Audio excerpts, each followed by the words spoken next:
Alright, this is what I've got complete today. I got the pieces up. I still got to fill in that hole back there. That hole's been there since I started building this thing. So I got to get that. This is a shot from the inside.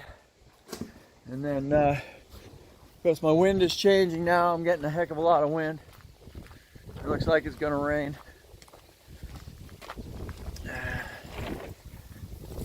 This is a shot from the front now. I got to trim it eventually here, but I'm gonna get my last piece cut here. All right, that's where I'm at. Now I'm now trimming the top off. I'm using my Kobalt battery operated sawzall, and working great because I don't have to I don't have extension cord up here. So I'm at right now. I got a little bit of waste. Unfortunately, I didn't realize that I'd ordered 7 sheets to take the place of that, or that I ordered for that hole. So I had an extra piece that was measured for that, and I didn't realize it when I was counting the metal. So unfortunately now I've got a spare piece, but the piece I just cut off was supposed to go there. It was measured for that height, and of course when you move it down, now it's higher than that, and I had screws in it. So anyway, that screw up. My other screw up, I didn't take into consideration that I could have taken the strapping and lifted it up a little bit and then slid the roofing or the metal up underneath it. So that would have given me a 1/2 inch, or I think it's actually 1 inch, a 1 inch under gap.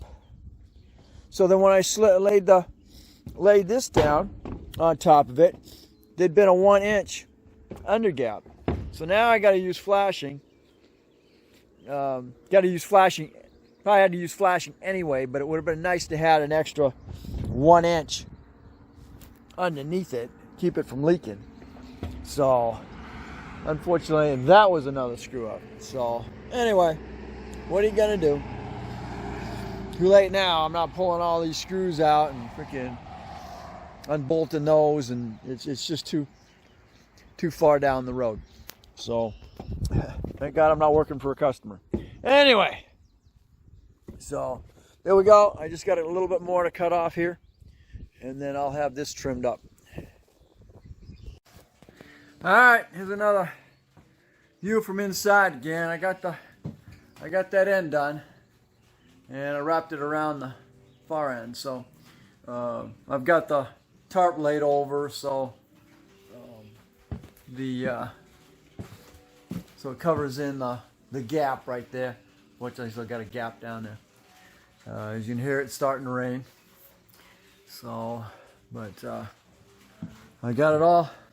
Got the roof. Roof is pretty much done. I need to put a couple more screws in there. I still got to do a little bit of work on this area here because I know it's gonna leak. But other than that, I got trimming to do.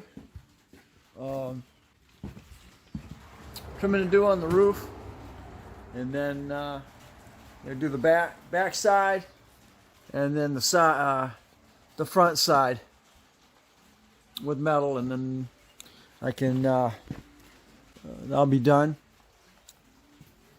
I still got to decide what I want to do with the doors. I'm thinking I can use regular lift doors like I got right here, but what I'm going to do is, instead of having it so it comes up and curls over, I'm going to have it go up at an angle.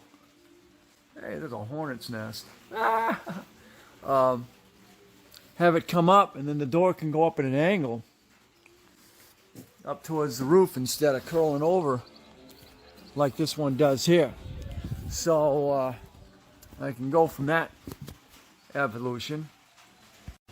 Okay, like I said, I can have it shoot up towards the roof instead of curling around like the like this one does here. See how it goes up? It goes up and then curls over the top. Where in this case, I'm just going to have it pull it straight up. I can actually I could probably put in a garage door opener, but maybe not, because that's going to probably be in the way. I'm just going to have to do it all spring loaded. Let's see. Stay tuned.